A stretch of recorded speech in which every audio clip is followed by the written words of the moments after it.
Hello friends, जय श्री कृष्णा, जय माता दी, जय श्री श्याम। कैसे हैं दोस्तों? आशा करती हूँ आप सभी बहुत अच्छे होंगे और प्रार्थना करती हूँ ईश्वर से कि आपको हमेशा खुश रखे, हमेशा आप स्वस्थ रहें, निरोगी रहें। देखिए दोस्तों, आज हम आपको बताएंगे कि क्या ईश्वर आपके मन की इच्छा पूरी करेंगे। आखिर कौन से आपकी मन की इच्छा है जो अब पूरी होने वाली है? क्या कुछ लिखा है ईश्वर ने आपके लिए? क्या कुछ होने वाला है आपके साथ? सब कुछ इस वीडियो में बताएंगे, लेकिन उससे पहले हम आपको बता दें कि ये एक जनरल रीडिंग है। इसे ज़्यादा सीरियस लेने की बिल्कुल ज़रूरत नहीं है। आप इसे एंटरटेनमेंट के हिसाब से, एंजॉयमेंट के हिसाब से लीजिएगा। अगर नंबर 1 पिल आपके ऊपर सूट नहीं हो रहा है तो नंबर 2 आप देख लीजिए। हो सकता है नंबर 2 आपके ऊपर सूट हो जाए।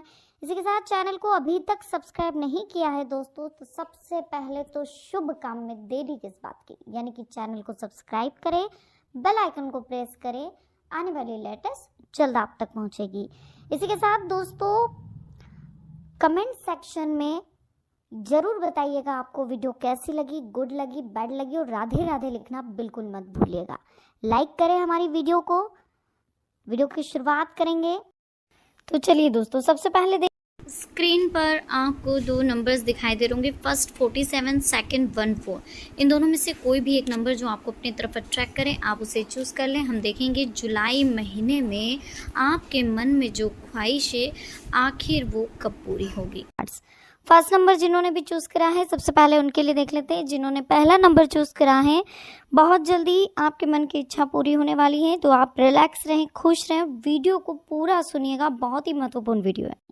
तो देखिए दोस्तों, सबसे पहले तो हम आपसे यही कहना चाहेंगे कि आपको अपनी इच्छाओं पर कंट्रोल करना सीखना है। आपकी इच्छाएं कंट्रोल में नहीं है। आप हमेशा अपनी जो कहते हैं ना कि हमेशा आप अपनी चादर से ज़्यादा पैर फैला रहे हैं, तो ऐसा नहीं होना चाहिए। हमें अपनी सामर्थ्य के अनुसार, हमें अपने बजट के अनुसार अपनी इच्छाओं को ढालना चाहिए। ऐसा होता है देखिए दोस्तों कि कभी कभी हमें वो चीज़ पसंद आ जाती है जो हमारे बजट से बाहर होती है, फिर हमें एडजस्टमेंट करना पड़ता है। तो हमें एडजस्टमेंट ना करना पड़े, इसके लिए हमारी इच्छा हमेशा बजट के अनुरूप हो। इन चीज़ों का ध्यान रखें। साथ ही आपके दिमाग में हर वक्त यही चलता रहता है कि कभी मुझे ये चाहिए, कभी मुझे ये चाहिए, कभी मेरे साथ वो हो, कभी मेरे साथ ये हो, वो मुझसे बात क्यों नहीं कर रहा, ये मेरे साथ क्यों नहीं है, आखिर इसने ऐसा क्यों बोल दिया। बहुत ही ज़्यादा कन्फ्यूज़न चलता रहता है आपके माइंड में। इतना ज़्यादा कन्फ्यूज़न क्रिएट है आपके माइंड में कि जो मेन जो टारगेट है उस पर आप फोकस ही नहीं कर पा रहे हैं। आपकी लाइफ का जो टारगेट है उसे आप अचीव नहीं कर पा रहे हैं। बस इन नेगेटिव बातों में आप उलझते रहते हैं। देखिए, नेगेटिव बातों में उलझने की बजाय आप सबसे पहले अपने आप को समझाने की कोशिश करिए, आत्म अवलोकन करने की कोशिश करिए, आत्म मंथन करने की कोशिश करिए। ये समझिए कि इन बातों में कुछ नहीं रखा है। इच्छा हमारे कर्म के अनुसार पूरी हो जाएगी। अगर हमने अच्छे कर्म करे हैं, हमने हमेशा सबका भला करा है, कभी किसी का बुरा नहीं करा है, तो हमारे साथ कभी बुरा नहीं होगा। लेकिन आपके कर्म ही अच्छे नहीं हैं, तो आप फिर कैसे सोच सकते हैं कि आपको फल भी अच्छा मिलेगा। सबसे पहली बात जो आपको बहुत ज़्यादा ध्यान रखने की ज़रूरत है कि बहुत जल्दी किसी पर विश्वास करना।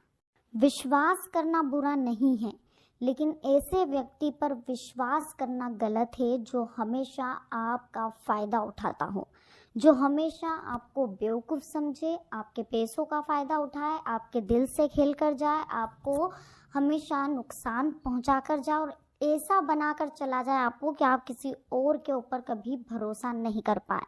जो ये व्यक्ति होता है, या तो ये आपकी लाइफ में लाइफ पार्टनर बनकर आ सकता है, क्लोज रिलेटिव बनकर आ सकता है, क्लोज फ्रेंड बनकर आ सकता है, या कोई पड़ोसी या सच्चा मित्र बनकर आ सकता है। तो इन लोगों पर विशेष ध्यान रखिए, अपने आप को टूटने ना दे।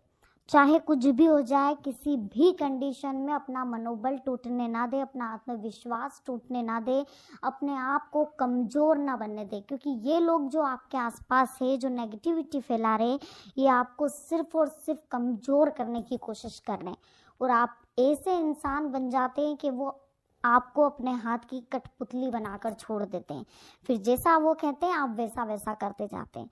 अभी आपको अपने टारगेट के ऊपर फोकस करना है, आपकी इच्छा सिर्फ यही होनी चाहिए कि मुझे ज़िंदगी में कुछ ऐसा करके दिखाना है कि जो लोग आज मुझे उंगलियां दिखा रहे हैं, कल से वो लोग मेरी तारीफ़ों में हाथ उठाएंगे, अपने हाथों से मेरे लिए तालियां बजाएंगे। ऐसा आपकी सोच होनी चाहिए। लेकिन आप हर वक्त कंफ्यूज रहते हैं, हर वक्त सिर्फ यही सोचते रहते हैं कि यार इसने ऐसा क्यों बोला, उसने मेरी बुराई क्यों करी, इसने मेरी तारीफ क्यों करी, अरे यार उसने ऐसा कैसे बोल दिया। ये नहीं होना चाहिए, ये बहुत छोटी सोच होती है। इसे बदलिए, अपने व्यवहार को बदलिए, अपने व्यवहार में बदलाव लेकर आइए, तभी आपकी लाइफ सक्सेस होगी। टैरो कार्ड बता रहे हैं कि आपकी ज़िंदगी बहुत स्मूथली और बहुत ही अच्छे ढंग से चल सकती है, लेकिन ज़रूरत है तो आपको आपकी सोच को बदलने की, आपके नज़रिए को बदलने की, अपने आप को बदलने की। अरे सब होता है ज़िंदगी में, बहुत परेशानी आती है, सब कुछ होता है, सब चलता रहेगा लाइफ में, लेकिन जो समय है वो फिर नहीं आएगा। समय फिर लौट कर नहीं आएगा। अगर इस समय को आपने किसी ऐसे व्यक्ति के लिए गवा दिया जिसका ना तो आपके ऊपर ध्यान है, ना वो आपको कहीं से कहीं तक सपोर्ट करता है, ना ही आपको कहीं से कहीं तक कुछ समझ रहा है, रिस्पॉन्स भी नहीं दे रहा, और ऐसे व्यक्ति के लिए आप अपना समय खराब कर रहे हैं, तो यकीन मानिए आपसे बड़ा बेवकूफ़ इस दुनिया में कोई और हो ही नहीं सकता। समझदार बनिए। बुरा आपको लग रहा होगा, लेकिन प्लीज़ समझदार बनिए, अभी भी वक्त है। अपनी ज़िंदगी को कुछ समझिए, सेल्फिश बनने की कोशिश करिए। अब बहुत ज़्यादा दयावान है, बहुत दयालु किस्म के इंसान है, बहुत लोगों की सेवा भी आप करते हैं, मदद करने के लिए हमेशा तैयार रहते हैं, लेकिन मदद ऐसी करिए कि उसमें सभी का फ़ायदा हो। अपना नुकसान करके अगर आप दूसरों की मदद कर रहे हैं तो वो मदद भी कोई काम की। सेकंड नंबर की बात करें, जिन्होंने भी सेकंड नंबर चूज़ करा है, आपके लिए एक ही चीज़ कहना चाहूँगी कि बहुत जल्दी आपके जीवन में बदलाव आने वाला है, आपके मन की इच्छा पूरी होने वाली है, काफ़ी खास और महत्वपूर्ण समय आपके जीवन में आने वाला है। तो बिल्कुल लोड नहीं लेना है, रिलैक्स रह करके, खुश रह करके आपको अपनी लाइफ को अच्छे से एंजॉय करना और हमेशा सबका भला करते हुए अपने कार्य को करना, ताकि आगे आपको प्रगति में दिक्कत ना आए।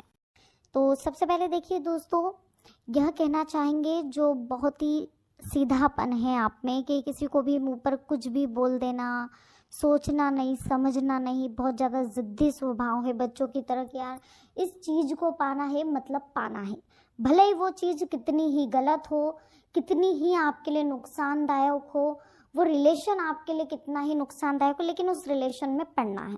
भले ही फिर उस रिलेशन में पड़ने के बाद आप खुद अपना माथा फोड़ लेंगे कि यार मैं क्यों इस रिलेशन में आया। तो दोस्तों, रियलिटी को समझें। रियलिटी को नहीं समझेंगे, काल्पनिक ही रहेंगे, तो नुकसान आपका ही होना है। अपने पाँव पे कुल्हाड़ी आप खुद मारेंगे, किसी का कुछ नहीं जाएगा। संभल जाइए, समय रहते संभलना है। तो सबसे पहले अपनी परिवार वालों की जवाबदारियों को समझे, परिवार की उम्मीदों को समझे कि उन्होंने क्या उम्मीदें आपसे लगाई हैं, उनकी उम्मीदों पर खरा उतरे, अपने टारगेट को महत्व दे, अपने फ्यूचर को महत्व दे। इन लोगों को महत्व ना दें जो अभी आपसे जल रहे हैं, आपकी खुशियों से जल रहे हैं, आपको रिस्पॉन्स नहीं देते हैं, आपके सामने मीठी चिकनी चुपड़ी बातें करते हैं, फिर आपके जाते ही बुराई करने लग जाते हैं। ऐसे लोगों पर भरोसा ना करें और ना ही ऐसे लोगों के लिए अपना समय खराब करें। अपना समय दें अपने परिवार को उस लक्ष्य को हासिल करने में जिसमें हमारा फ्यूचर लिखा हुआ। आपका फ्यूचर बहुत ब्राइट है, आपकी वो सारी इच्छाएं पूरी होगी जो आपके मन में है। ईश्वर आपकी सारी इच्छाएं पूरी करेंगे क्योंकि आपका मन साफ है। जिसका मन साफ होता है, जिसके कर्म अच्छे होते हैं, उसकी सारी इच्छाएं पूर्ण होती हैं। लेकिन रिलेशनशिप की बात आती है तो आप बहुत हार जाते हैं, आप अपने आप को कमज़ोर समझने लगते हैं। आप उस व्यक्ति के पीछे ऐसे भागते हैं जैसे प्यासा पानी के पीछे भागता है, जैसे आपको कोई और मिलेगा ही नहीं। आप में बहुत ढेर सारी कमियां हैं, कोई ज़िंदगी में आपको कभी देखेगा ही नहीं, उसके बिना आपका कोई है ही नहीं, ना माता पिता, ना भाई बहन, ना कोई। दोस्तों, थोड़ा सा अंडरस्टैंडिंग लाइए अपने अंदर, थोड़ा समझिए किसी बात को। ये समय जो है ना, अपनी लाइफ का जो समय है, बड़ा कीमती समय है।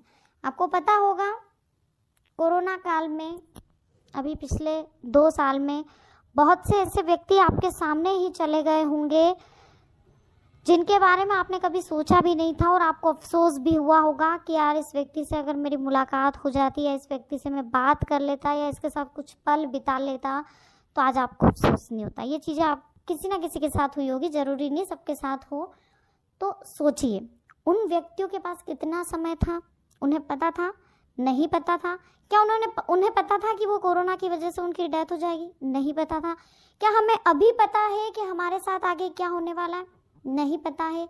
तो जो अभी भगवान ने जो ये जिंदगी दी है, जो ये समय दिया है, तो किसी और बेवकूफ इंसान के पीछे क्यों भाग रहे हो? क्यों उसे इतना रिस्पॉन्स दे रहे हो? क्यों अपना समय खराब कर रहे हो जो आपको कुछ समझ ही नहीं रहा है? हाँ, अगर वो आपको रिस्पॉन्स दे रहा है, आपकी केयर कर रहा है, आपको बहुत कुछ समझता है, हर वक्त आपका सपोर्ट करता है, तो जरूर उस इंसान को उस समय महत्व दीजिए, उसके लिए एक समय निकालिए। लेकिन 24 घंटे किसी एक व्यक्ति के लिए सोचना, किसी एक व्यक्ति के बारे में ही बातें करना, सिर्फ उसी के ख्यालों में गुम होना, ये सही नहीं है। ठीक है ना? क्योंकि हमारे परिवार की भी हमसे कोई उम्मीदें रहती हैं, हमारे परिवार वालों की भी कुछ इच्छाएं रहती है कि हम जिंदगी में आगे कुछ करें, लेकिन हम तो अभी से हार चुके हैं, हम तो अभी से कुछ और कर रहे हैं। हमें सबसे पहले हमारे भविष्य को टारगेट करना है, हमारे भविष्य को समझना है। जितने भी दिन भगवान की तरफ से हमें